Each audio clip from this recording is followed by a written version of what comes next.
আসসালামু আলাইকুম এভরিওয়ান, কেমন আছেন আপনারা সবাই? আজকে আমি তৈরি করে দেখাচ্ছি স্পেশাল হালিম।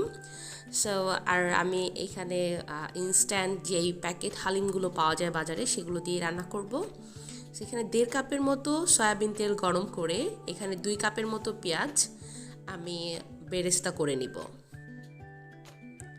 চুলার ফ্লেমটা বাড়িয়ে দিচ্ছি আর অনবরত নেড়ে চেড়ে আমি পেঁয়াজগুলোকে বেরেস্তা করে নিচ্ছি।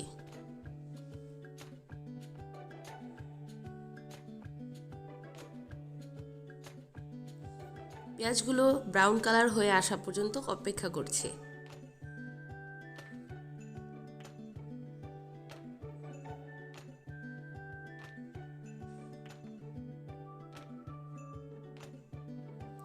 আমার পেঁয়াজগুলো বেরেস্তা হয়ে আসছে। এখানে আমি হাফ বেরেস্তা তুলে রাখবো। তেলটা ঝরিয়ে আমি বেরেস্তাগুলোকে তুলে নিচ্ছি।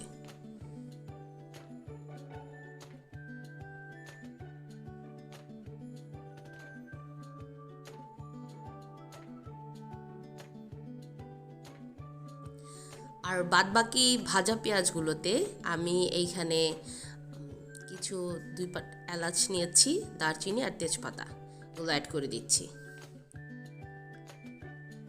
হালকা একটু ফোড়ন তুলে আসলেই আমি এখানে অবশ্য প্যাকেটে লেখা ছিল 300 গ্রাম বিফ নেওয়ার জন্য, আমি এখানে 800 গ্রাম বিফ নিয়েছি, চর্বি আর হাড় সহ ধুয়ে ক্লিন করে পানিটা ঝরিয়ে নিয়েছি।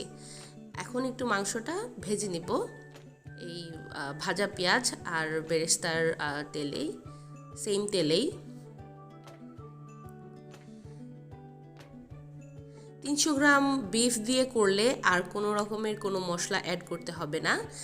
এই ইনস্ট্যান্ট প্যাকেটগুলোতে, হালিমের প্যাকেটগুলোতে এখানে ওরা সুন্দর করে 2টা আলাদা আলাদা প্যাকেটে করে দিয়ে দেয়। একটাতে ডালের মিক্স দিয়ে দেয় আর একটাতে মশলা দিয়ে দেয়। আমি যেহেতু বেশি মাংস নিয়েছি তাই এখানে 2 চা চামচ আদা রসুনের পেস্ট দিয়ে দিচ্ছি।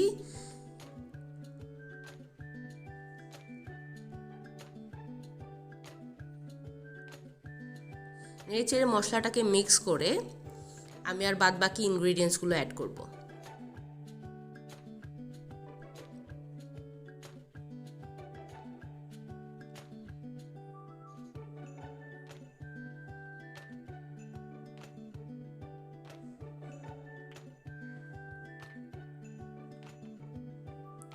এখানে আমি দিয়ে দিচ্ছি 2 চা চামচ মরিচের পাউডার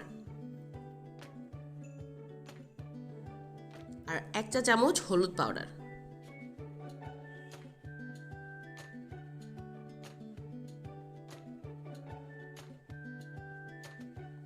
ব্যাস, এই মশলাটা একটু কষে আসলেই আর আমি প্যাকেটের সাথে যে মশলাটা ছিল ওই মশলাটা ইউজ করব।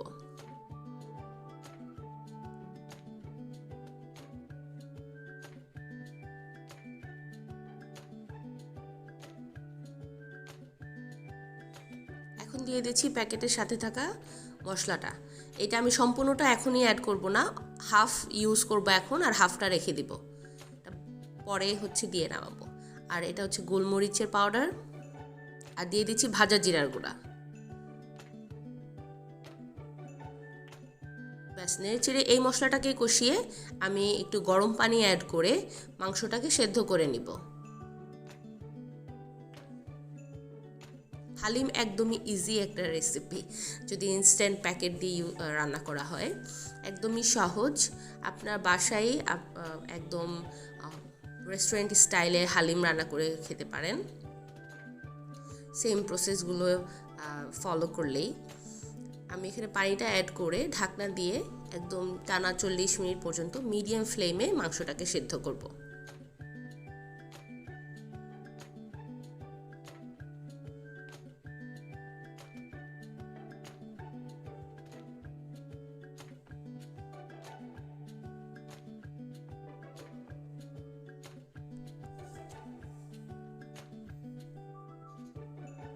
এর মাঝখানে আমি 2 বার নেড়েচেড়ে মিক্স করে দিয়েছি যেন তলায় লেগে না যায়। এখন দেখতে পাচ্ছেন আমার বিফটা একদমই সেদ্ধ হয়ে আসছে আর তেলটাও উপরে ভেসে আসছে। ঠিক এইভাবেই হচ্ছে কষিয়ে নিতে হবে, তেলটা আলাদা হয়ে আসা পর্যন্ত বিফটাকে কষিয়ে নিতে হবে। আচ্ছা, এরপর প্যাকেটে ইনস্ট্যান্ট যেই ডালের মিক্সটা ছিল সেটাকে আমি 4 কাপ গরম পানি দিয়ে ভিজিয়ে রেখেছিলাম মাংসটাকে রান্না করার শুরুতেই। ওইটা আমি এখন অ্যাড করে দিব।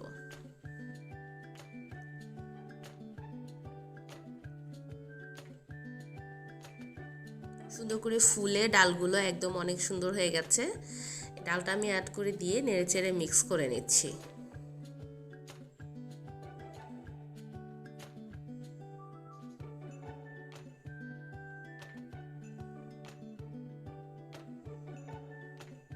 যেহেতু আমি 4 কাপ গরম পানি দিয়ে ভিজিয়ে রেখেছিলাম ডালটাকে, আর আমি বাকি 4-5 কাপ গরম পানি অ্যাড করে ডালটাকে সেদ্ধ করে নিব মাংসের সাথেই। আমি কিন্তু এখানে মাংসটাকে 95% সেদ্ধ করে নিয়েছি, আর বাকি 5% হচ্ছে ডালের সাথে সেদ্ধ হবে। শুরুতেই সম্পূর্ণ মাংসটাকে কুক করে নিলে ডালের সাথে সেদ্ধ হয়ে আর মাংস খুঁজে পাওয়া যাবে না, তাই এর জন্য হালকা একটু কাঁচা থাকা অবস্থায়, শক্ত থাকা অবস্থায় বিফের সাথে ডালটাকে মিক্স করে দিতে হবে। আর এখানে আমি বাদবাকি 4 কাপ গরম পানি অ্যাড করে দিলাম। নেড়েচেড়ে মিক্স করে অপেক্ষা করব।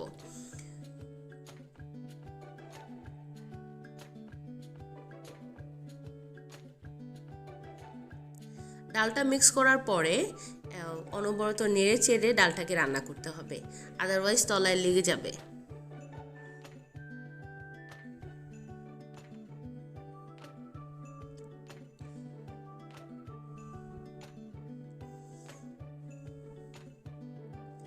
ডালটা আমার এখানে অলমোস্ট হাফ ডান হয়ে গেছে।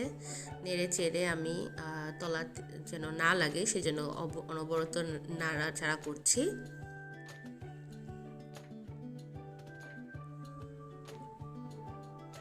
রমজান মাসে হালিম হবে না তা তো হয়ই না, হালিম ছাড়া যেন ইফতার একদম অপূর্ণ থেকে যায়। সো কিছুদিন পর পর চেষ্টা করি হালিমটাকে ইফতার আইটেমে রাখার জন্য। আপনারা যারা একদমই ঠিক পছন্দ করেন না এই পর্যায়ে আপনারা আর বাদবাকি হালিম মিক্সের সাথে যে মশলাটা ছিল সেই মশলাটা অ্যাড করে নামিয়ে নিতে পারেন। বাট আমি আরেকটু ঠিক পছন্দ করি, তাই আমি হালিমটাকে আরেকটু ঘন করে তারপরে নামাবো। আর অবশ্যই মনে রাখবেন, নামানোর পর হালিমটা কিন্তু আরেকটু ঘন হয়ে আসবে।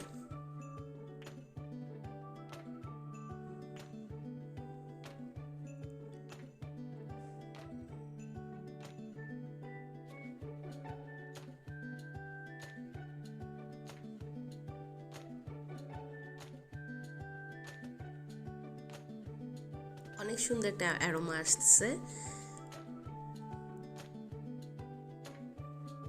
ডালগুলো সিদ্ধ হয়ে আসছে, পারফেক্টলি সিদ্ধ হয়ে আসছে।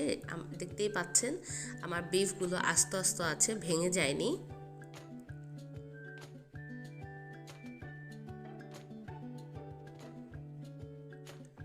এখন চুলার ফ্লেমটা একটু কমিয়ে দিয়ে আমি অপেক্ষা করব আর একটু ঘন হয়ে আসা পর্যন্ত।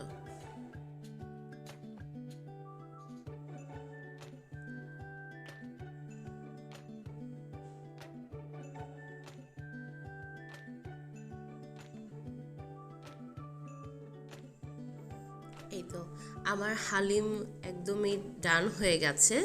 এই পর্যায়ে যেহেতু আমি এখন নামিয়ে নিব, আর আমি হাফ যে মশলাটা ছিল হালিম মিক্সের সাথে ওই মশলাটা এখন অ্যাড করে দিব।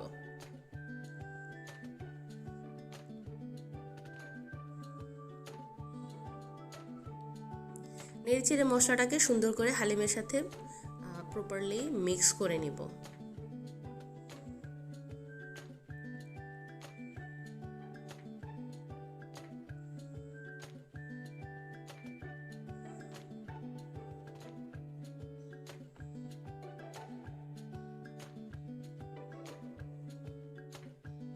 অনেকেই লাস্টে ফোড়ন দেন পেঁয়াজ রসুন দিয়ে, বাট আমি আর ফোড়ন ইউজ করছি না। এই পর্যায়ে আমি হালিমটাকে নামিয়ে নিব। এটা 6-7 জনের জন্য পরিবেশন করা যাবে। আমি টপিংসে পেঁয়াজ বেরেস্তা দিয়ে, আদা কুচি দিয়ে আর লেবু দিয়ে পরিবেশন করছি। আপনারা চাইলে কাঁচামরিচ কুচিও ইউজ করতে পারেন। Thank you so much everyone আমার ভিডিওটি দেখার জন্য। Please do like, comment, share and subscribe. Take care, bye by.